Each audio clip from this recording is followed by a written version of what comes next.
آپ بھی کمرے کے اندر جاتے ہیں اور کہتے ہیں اے میرے نانا جان آپ پر میرا سلام ہو. آپ نے سلام کا جواب دیا اور فرماتے ہیں اے میرے نانا جان کیا مجھے بھی اجازت ہے کہ میں بھی چادر کے اندر آ جاؤں. آپ فرماتے ہیں اے میرے نواسے حسین اے میرے لختے جگر حسین آجا تجھے بھی اجازت ہے. جب آپ بھی چادر کے اندر چلے جاتے ہیں اتنے میں دیکھتے ہیں کہ مولائے کائنات شیر خدا بھی گھر میں تشریف لاتے ہیں اور وہی کلمات آپ بھی دہراتے ہیں جو حسنین کریمین نے دہرائے تھے. آپ فرماتے ہیں اے میرے آقا کی صاحبزادی تم پر میرا سلام ہو. اے میرے آقا کی صاحبزادی تم پر میرا سلام ہو. آپ نے سلام کا جواب دیا اور فرماتے ہیں کہ مجھے ایسی خوشبو محسوس ہو رہی ہے گویا میرے بھائی میرے آقا نبی اکرم نور مجسم صلی اللہ تعالی علیہ وسلم کے بدن پاک کی خوشبو ہو. آپ نے فرمایا آپ نے صحیح فرمایا. آپ کے بھیا آپ کے آقا میرے بابا جان حسن و حسین کے نانا حسن و حسین کے ساتھ کمرے میں یمنی چادر اوڑھ کر آرام فرما رہے ہیں. آپ بھی کمرے کے اندر جاتے ہیں اور فرماتے ہیں اے میرے آقا آپ پر میرا سلام ہو. آپ نے سلام کا جواب دیا اور آپ فرماتے ہیں کہ یا رسول اللہ صلی اللہ تعالی علیہ وسلم اے میرے آقا کیا مجھے بھی اجازت ہے کہ میں بھی چادر کے اندر آ جاؤں. آپ فرماتے ہیں اے علی شیر خدا آجا تجھے بھی اجازت ہے. جب آپ بھی چادر کے اندر چلے جاتے ہیں اتنے میں دیکھتے ہیں کہ ماں فاطمہ بھی کمرے کے اندر چلی جاتی ہے اور آپ بھی وہی کلمات دہراتے ہیں جو حسنین کریمین مولا علی نے دہرائے تھے. آپ فرماتی ہیں اے میرے بابا جان آپ پر میرا سلام ہو. آپ نے سلام کا جواب دیا اور فرماتی ہیں اے نانا جان اے میرے بابا جان کیا مجھے بھی اجازت ہے کہ میں بھی چادر کے اندر آ جاؤں. آپ فرماتے ہیں اے میرے لختے جگر اے میری بیٹی فاطمہ آجا تجھے بھی اجازت ہے. جب ماں فاطمہ چلی جاتی ہے چادر کے اندر تو سرکار دو عالم صلی اللہ تعالی علیہ وسلم چادر کے دونوں کونوں کو پکڑتے ہیں اور عرش کی طرف دیکھتے ہیں اور کہتے ہیں اے میرے رب تو گواہ ہو جا یہی میرے اہل بیت ہیں یہی میرے اہل بیت ہیں. اور آپ نے یہ بھی کہا کہ ہم جسم تو 5 ہیں لیکن روح ایک ہے. ہم جسم تو 5 ہیں لیکن جان ایک ہے. ہمیں کبھی 5 سے الگ مت سمجھنا جدا مت سمجھنا. ہم 5 جسم ضرور ہے لیکن جان ایک ہے روح ایک ہے. حضرات گرامی پنجتن پاک کی کیا شان ہے میں آپ کو بتاتا ہوں. چلیں جب 5 تن ایک چادر کے اندر آ جاتے ہیں تو حضرت جبریل پوچھتے ہیں یا اللہ چادر کے نیچے کون ہے یا اللہ چادر کے نیچے کون ہے. میں نے کہا جبریل کیا آپ کو نہیں معلوم کہ چادر کے نیچے کون ہے. کبھی حسنین کے لیے درجی آپ بنتے ہیں کبھی جنت سے کپڑے سیدہ کے لیے آپ لاتے ہیں اس گھر کی نوکری آپ کرتے ہیں اور آپ کو نہیں معلوم کہ چادر کے نیچے کون ہے. تو جبریل نے کہا کیا تم نے قرآن نہیں پڑھا. میں نے کہا پڑھا. تو قرآن میں اللہ کیا فرما رہا ہے اے موسیٰ تمہارے ہاتھ میں کیا ہے. تو موسیٰ کو کہنا چاہیے تھا کہ میرے ہاتھ میں عصا ہے چھڑی ہے. لیکن موسیٰ نے کیا کہا یا اللہ میں اس سے بکریاں چلاتا ہوں یا اللہ میں اس سے دشمنوں کا مقابلہ کرتا ہوں یا اللہ میں اس سے اپنی حفاظت کرتا ہوں یا اللہ میں اس سے لوگوں کو شفا بخشتا ہوں.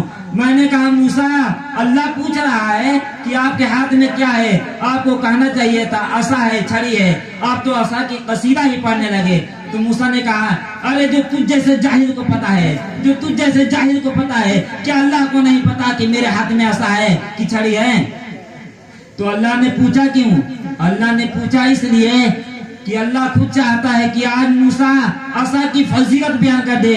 تو جبریل بھی جانتے تھے کہ چادر کے نیچے کون ہے لیکن پوچھا اس لیے کہ آج اللہ خود پنجتن کی شان بیان کر دے پنجتن کے مقام کو بتا دے. تو اللہ نے کہا جبریل سن میں نے جو ہوا کو بنایا میں نے جو زمین کو بنایا میں نے جو آسمان کو بنایا میں نے چرندوں پرندوں کو بنایا میں نے جو ساری کائنات کو بنایا فقط ان 5 کے صدقے میں بنایا ورنہ کائنات کو بناتا ہی نہیں.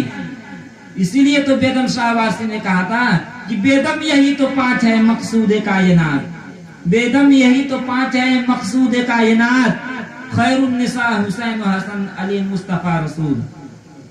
آئیے ایک بار ہم محبت کے ساتھ درود پاک پڑھ لیا جائے.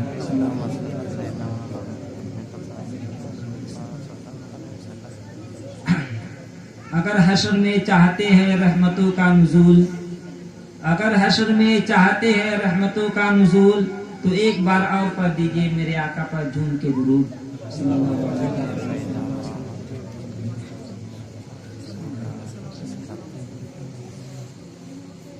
حضرات گرامی، میرا نبی جس کی چادر کو مانگے اسے فاطمہ کہتے ہیں. میرا نبی جس کی چادر کو مانگے اسے فاطمہ کہتے ہیں. اور یہی تو خاص فضیلت ہے میرے سلسلے کو. جو خاص فضیلت میرے سلسلے کے ہے وہ کسی اور سلسلے کے نہیں.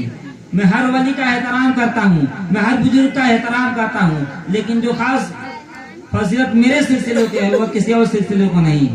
آپ پوچھیں گے وہ کیسے، تو بتاتا ہوں. زمانے میں چھوٹے سے چھوٹا ولی آیا، بڑے سے بڑا ولی آیا. جب بھی کسی ولی، کسی بزرگ، کسی شاداب سے پوچھا گیا کہ آپ کو ولایت کیسے ملی، تو ہر ولی نے یہی کہا کہ مجھے ولایت میرے دادا علی مرتضیٰ کی وراثت میں ملی. جب خواجہ غریب نواز سے پوچھا گیا کہ آپ کو ولایت کیسے ملی، تو خواجہ غریب نواز نے کہا کہ مجھے ولایت میرے دادا علی مرتضیٰ کی وراثت میں ملی. جب صابر پاک سے پوچھا گیا آپ کو ولایت کیسے ملی، تو صابر پاک نے کہا مجھے ولایت میرے دادا علی مرتضیٰ کی وراثت میں ملی. جب محبوب الہی سے پوچھا گیا کہ آپ کو ولایت کیسے ملی، تو محبوب الہی نے کہا کہ مجھے ولایت میرے دادا علی مرتضیٰ کی وراثت میں ملی. جب غوث پاک سے پوچھا گیا کہ آپ کو ولایت کیسے ملی، تو غوث پاک نے کہا مجھے ولایت میرے دادا علی مرتضیٰ کی وراثت میں ملی. جب مدار پاک سے پوچھا گیا کہ آپ کو ولایت کیسے ملی، تو مدار پاک نے کہا مجھے ولایت میرے دادا علی مرتضیٰ کی وراثت میں ملی. لیکن جب دیوا کے تاجدار وارث الاولیاء جب حضرت وارث سے پوچھا گیا کہ آپ کو ولایت کیسے ملی، تو حضرت وارث نے کہا کہ مجھے ولایت میری جدہ فاطمہ الزہرا کی وراثت میں ملی. اب سمجھ آیا کہ وارثی سلسلے سے لوگوں کو الرجی کیوں ہے، پریشانی کیوں ہے، وارثی سلسلے سے لوگوں کو اتنی جلن کیوں رہتی ہے. اور لوگ کہتے ہیں کہ وارثی سلسلہ سخت ہو گیا. جو بھی حضرات کہتے ہیں کہ وارثی سلسلہ سخت ہو گیا، میں بتانا چاہتا ہوں کہ وارثی سلسلہ لوگ کہتے ہیں کہ سخت ہو گیا، بند ہو گیا. میں نے پوچھا کیوں بند ہو گیا، تو کہنے لگے اس لیے کہ سرکار وارث پاک نے کسی کو خلافت نہیں دیا، تو وارثی سلسلہ کیسے چلے گا، بند ہو گیا. میں نے کہا تجھے پتا ہی نہیں اہل بیت کے گھرانے میں امامت چلا کرتی ہے، خلافت نہیں. جب تو نے پوچھ ہی لیا ہے کہ خلافت کیوں نہیں دیا، تو اس بات میں بھی راز ہے کہ وارث پاک نے خلافت کیوں نہیں دیا. کبھی تو نے سوچا ہے کہ عالم پناہ نے خلافت کیوں نہیں دیا؟ اس بات میں بھی راز ہے کہ سرکار عالم پناہ نے کسی کو اپنا خلافت کیوں نہیں دیا. میرے وارث پاک نے بتایا کہ میرے سلسلے میں رہبریت ہوگی، خلافت نہیں. اگر سرکار وارث پاک کسی کو خلافت دیتے اور وہ خلیفہ کسی کو مرید کرتا، تو اس مرید پر فیضان وارث پاک ضرور ہوتا، لیکن وہ مرید اسی خلیفہ کا ہوتا اور اس خلیفہ سے ہو کر سرکار وارث پاک تک پہنچتا. لیکن میرے وارث نے خلافت نہ دے کر یہ زمانے کو بتا دیا کہ میرے سلسلے میں رہبریت ہوگی، خلافت نہیں. یعنی جو بھی فقیر تم کو مجھ تک لے کر آئے گا وہ تمہارا رہبر ہوگا، لیکن پیر وارث پاک ہوں گے، لیکن پیر وارث پاک ہوں گے. ایک مجھ سے ملا، وہ کہنے لگا کہ یہ اشرف العالمین کیسے ہو گئے. میں نے کہا بے تم مولوی کیسے ہو گیا. وہ مجھ سے پوچھا یہ اشرف العالمین کیسے ہو گئے. میں نے کہا تم مولوی کیسے ہو گیا. جب جائیے دیوا شریف میں تو دیکھیے گا سرکار کے میں گیٹ پہ ہی آستانے پہ لکھا ہوا ہے آستانہ اشرف العالمین. تو اس کو اعتراض تھا کہ کیسے اشرف العالمین ہو گئے. میں نے کہا یہ بھی تو دیکھ ان کے نانا کون. کہا کون. میں نے کہا جس کے لیے قرآن میں اللہ فرما رہا ہے وَمَا أَرْسَلْنَاكَ إِلَّا رَحْمَةً لِّلْعَالَمِينَ، یعنی اے محبوب ہم نے آپ کو سارے عالم کے لیے رحمت بنا کر بھیجا ہے. میرا نبی کسی ایک عالم کے لیے رحمت بن کر نہیں آیا، سارے عالم کے لیے رحمت بن کر آیا ہے. اسی لیے تو کسی شاعر نے کیا خوب کہا ہے کہ وہ ہر عالم کے رحمت ہے کسی عالم میں رہ جاتے ہیں. وہ ہر عالم کے رحمت ہے کسی عالم میں رہ جاتے. یہ ان کی مہربانی ہے یہ عالم پسند آیا، یہ ان کی مہربانی ہے یہ عالم پسند آیا. میں نے کہا تو ان کے نانا کون. کہا رحمت للعالمین. میں نے کہا ان کا دادا کون. کہا کون. میں نے کہا مولا علی. مولا علی کون؟ جس کے لیے غدیر کے میدان میں نبی اکرم نور مجسم صلی اللہ تعالی علیہ وسلم نے کہا تھا من کنت مولا ہو فہذا علی المولا، یعنی جس کا مولا میں اس کے مولا علی. آئیے دیکھتے ہیں میرا نبی کس کس کا مولا ہے. میرا نبی زمین کا مولا, میرا نبی آسمان کا مولا, میرا نبی ستاروں کا مولا, میرا نبی فضاؤں کا مولا, میرا نبی دریاؤں کا مولا, میرا نبی آگ کا مولا, میرا نبی ساری کائنات کا مولا, میرا نبی جناتوں کا مولا, میرا نبی انسانوں کا مولا, میرا نبی فرشتوں کا مولا, میرا نبی صحابیوں کا مولا, میرا نبی تابعینوں کا مولا, میرا نبی آدم سے لے کر عیسیٰ تک سارے نبیوں کا مولا ہے میرا نبی. میرا نبی تحت الثری سے لے کر عرش معلی تک سب کا مولا ہے میرا نبی. اب وہ نبی جو ساری کائنات کا مولا ہے وہ غدیر کے میدان میں کیا کہہ رہا ہے؟ من کنت مولا ہو فہذا علی المولا, یعنی جس کا مولا میں اس کے مولا علی. پتہ چلا ستاروں کے مولا علی, فضاؤں کے مولا علی, دریاؤں کے مولا علی, آگ کے مولا علی, جناتوں کے مولا علی, انسانوں کے مولا علی, فرشتوں کے مولا علی, آدم سے لے کر عیسیٰ تک سارے نبیوں کا مولا ہے علی. اور تحت الثری سے لے کر عرش معلی تک سب کا مولا ہے علی. اب مولوی پریشان ہو گیا, اب مولوی پریشان ہو گیا کہ نبی نے غدیر کے میدان میں علی کو ساری کائنات کا مولا ہی بنا دیا.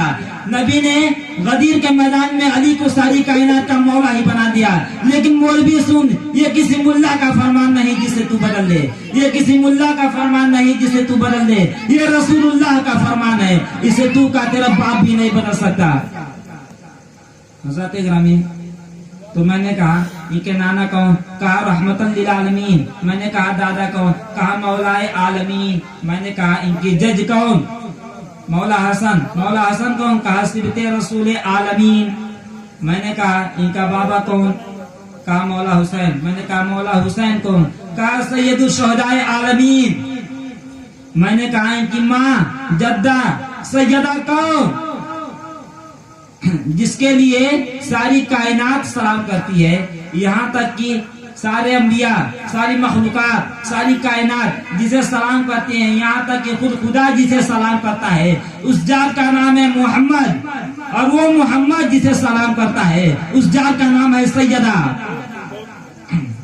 تو میں نے کہا سیدہ کون؟ کہا سیدۃ النساء العالمین. میں نے کہا عجیب جاہل ہے, ارے جس کا نانا رحمتاً للعالمین ہو, جس کا دادا مولائے عالمین ہو, جس کا جج صبت رسول عالمین ہو, اور جس کا بابا سید الشہداء عالمین ہو, اور جس کی ماں سیدۃ النساء العالمین ہو, اس کا بیٹا اشرف العالمین نہیں ہوگا تو کون ہوگا؟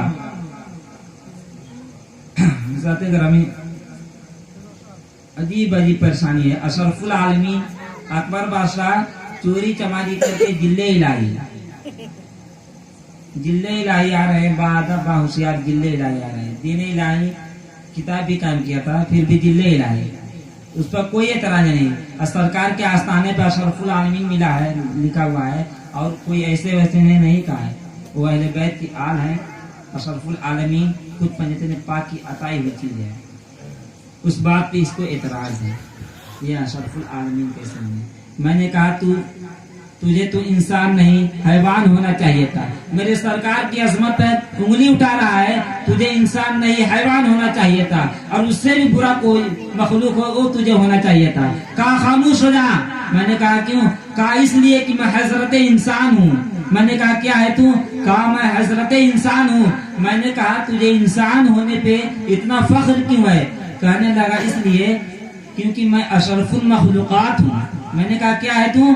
کہا میں اشرف المخلوقات ہوں. میں نے کہا تو کسی نبی کا بیٹا ہے؟ کہا نہیں. میں نے کہا تو کسی ولی کا بیٹا ہے؟ کہا نہیں. میں نے کہا تو کسی پیغمبر کا بیٹا ہے؟ کہا نہیں. میں نے کہا تو کسی رسول کا بیٹا ہے؟ کہا نہیں. میں نے کہا تو کسی ولی کا بیٹا ہے؟ کہا نہیں. میں نے کہا تو کسی قطب کا بیٹا ہے؟ کہا نہیں. میں نے کہا تو کسی ابدال کا بیٹا ہے؟ کہا نہیں. میں نے کہا تو بیٹا کس کا ہے؟ کہنے لگا میں گناہگار کا بیٹا ہوں, میں شیعہکار کا بیٹا ہوں. میں نے کہا پھر خاموش ہو جا, میرے سرکار کی عظمت پر کبھی انگلی مت اٹھانا. ابے تو گناہگار کا بیٹا, تو شیعہکار کا بیٹا, تو جلیل الدار کا بیٹا, تو بے ایمان کا بیٹا, تو گناہگار کا بیٹا ہو کر اشرف المخلوقات ہو سکتا ہے. وہ جو میرا وارث ہے احمد مختار کا بیٹا, حیدر قرار کا بیٹا, اہل بیت اطہار کا بیٹا, وہ اشرف العالمین نہیں ہوگا تو کون ہوگا؟